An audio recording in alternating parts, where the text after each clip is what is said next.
Martin and Will, this is insane. It is so good to have you guys back again in Dubai. Yes. Bad Boys 4. We cannot wait for this. It's incredible. First of all, we have to talk about this, the relationship that you two have. Yeah. Why is the chemistry so good between the two of you? I know that you were brought in on the movie first, and then you were like, who am I going to do this with? Your sister suggested Will. What was it about Will that made you go, this is it, he's the one?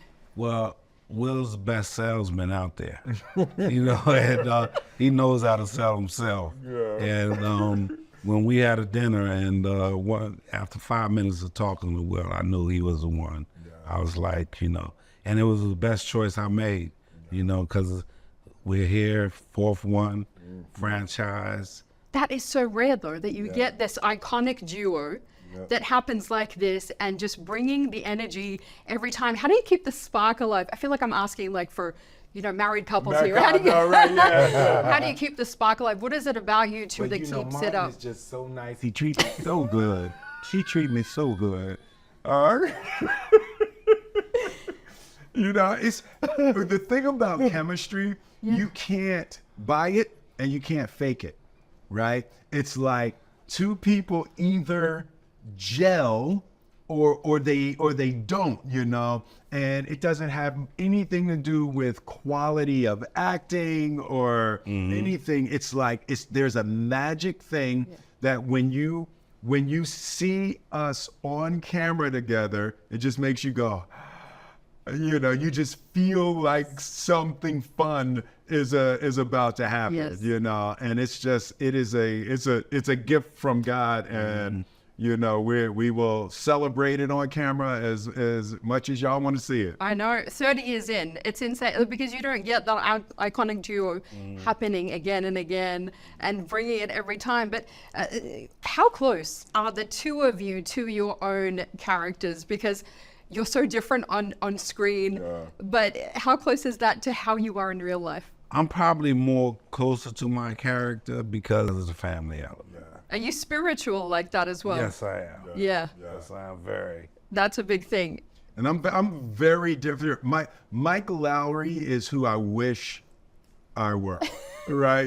So Mike Lowry is like my alter ego. Yeah. I was always, a skinny, goofy kid, getting beat up. And so the creation of Mike Lowry for me was because he was so opposite to me. He was the dream. Yeah. Mike Lowry is who Will Smith wishes he was. I mean, you talk about this is the role that made you a movie star. You were that skinny kid until you ran with half a shirt on. Yes, exactly. And then it all changed. And I know you talk about having to train because you didn't want to look like a loser running like that. That was one of the things that, for Mike Lowry, I had always seen actors that look a mess running. Yeah.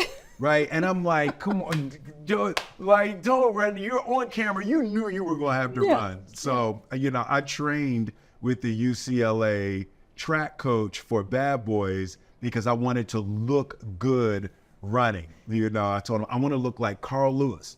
As long as he's not singing the national anthem. Not singing the national anthem.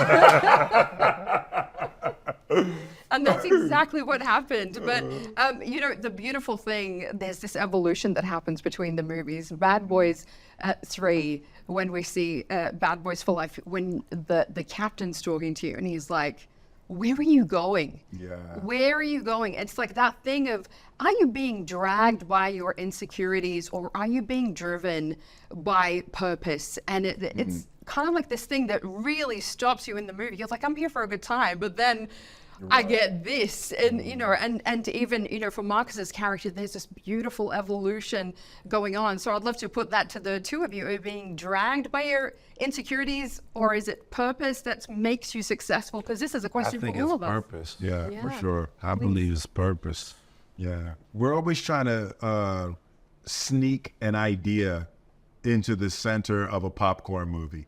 It's like just the little prize at the bottom of your popcorn, Right. Right. And Get into the center of the Tootsie Roll. Yeah, little thematic premise at the center of the Tootsie Roll. You know, it's you know, for the second movie, it was grow or die. So we all agree on an idea that we were talking about, and you know, it was Bad Boys. It was you know, we were getting older, and it's like, so what is the core of the movie? And the core of the third one was grow or die. And the sort of spiritual center of this film that we were working off of was the concept of trust the universe.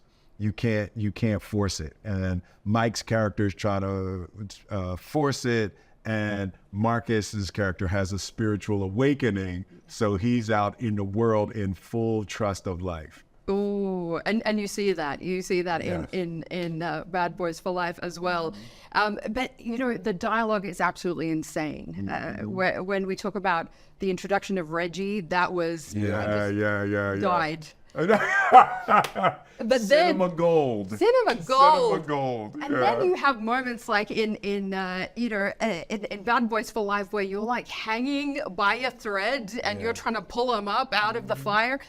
And I will never forget the line, I'm on the edge of my seat. And then you come out with this line and I just died. Talk about taking from tense to like just losing it. This is so rare that you get this. So how much of the script is the script and how much is it improv? Well, on this one, we had a lot on the page. Yeah. We had a very, very good script writer, Chris Brimmer, and other help. And we would add certain scenes. And Will give me a lot of lines to ad lib. Yeah, once you turn 50, you want it on the script. You want to be able to practice it. Yeah.